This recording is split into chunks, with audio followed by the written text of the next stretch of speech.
In multi-figure compositions, semantic and compositional centers are preserved, but the introduction of additional compositional nodes into the plane at these centers allows artists to convey their idea to the viewer more extensively, to saturate the compositional centers with all sorts of psychological shades.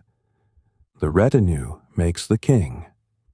In Francisco Goya's painting, Portrait of the Family of King Charles IV, this maxim applies both literally and figuratively.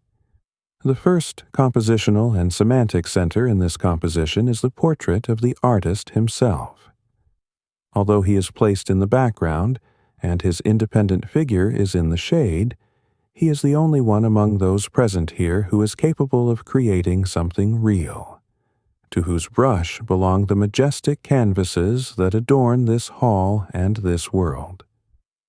His vis-a-vis, and the second compositional center, is the portrait of King Charles in a brown dress glittering with numerous orders and gilding.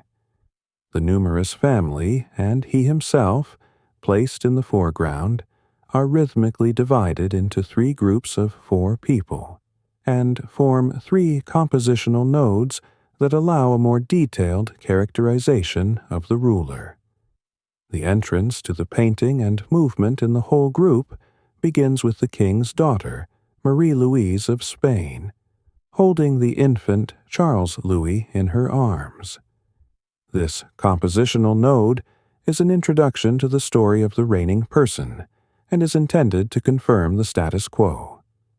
The second compositional node, Charles IV himself, his wife, Maria Luisa of Parma, their children, Francisco de Paula de Bourbon, their youngest son and the youngest daughter, Maria Isabella of Spain, are in the center of the painting, and are the main compositional node in which Francisco de Paula is given an important role.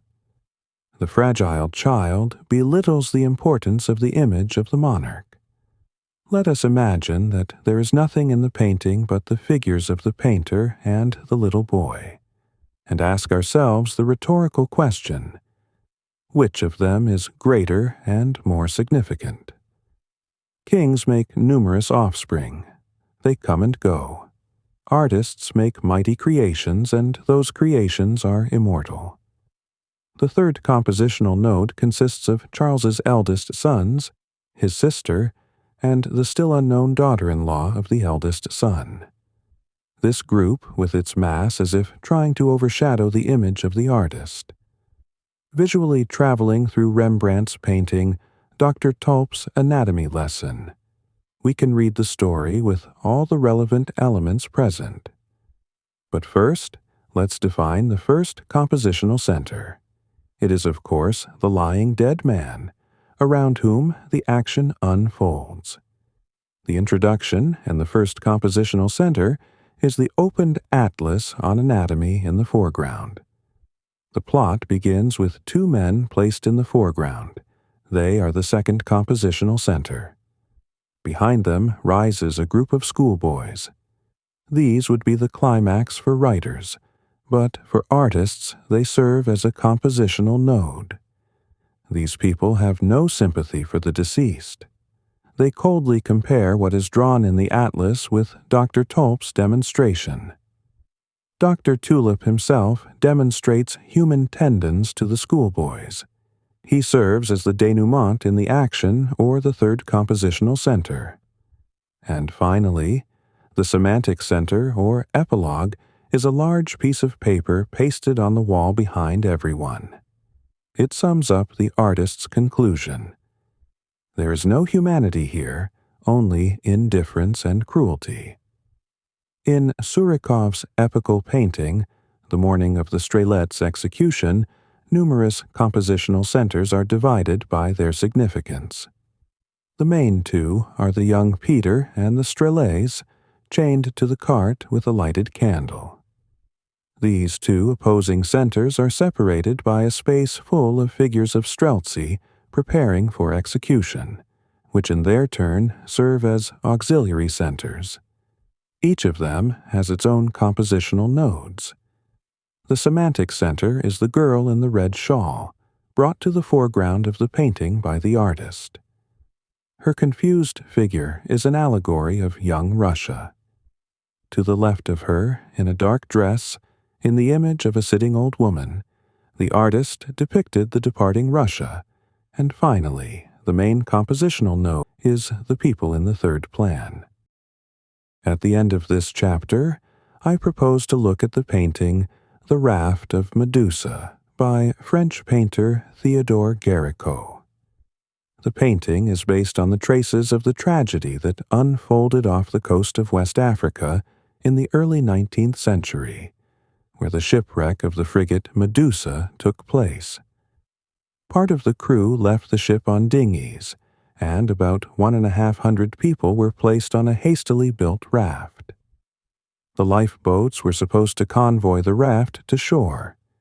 But for fear of not reaching the shore, the transportation ropes were cut, and the raft was carried away into the raging sea. For 2 weeks, the raft was carried in the open sea. People killed each other to survive. When the raft was discovered, there were only 15 survivors. Géricault chose to depict the last day before the rescue, when the survivors saw a ship on the horizon. Complex in construction, the painting consists of 7 compositional centers and 4 compositional nodes.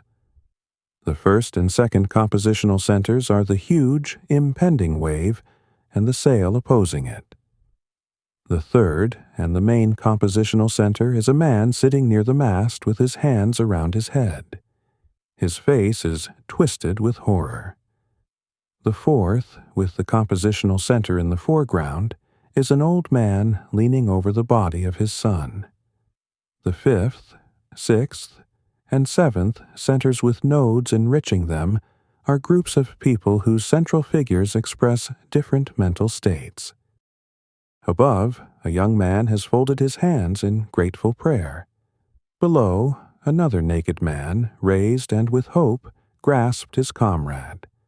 And finally, frank joy in the figure of a young man standing on a barrel. And the semantic center is the ship, depicted far away on the horizon, as a symbol of the fact that every tragedy ends at some point, and that faith and hope are necessary for salvation in our world.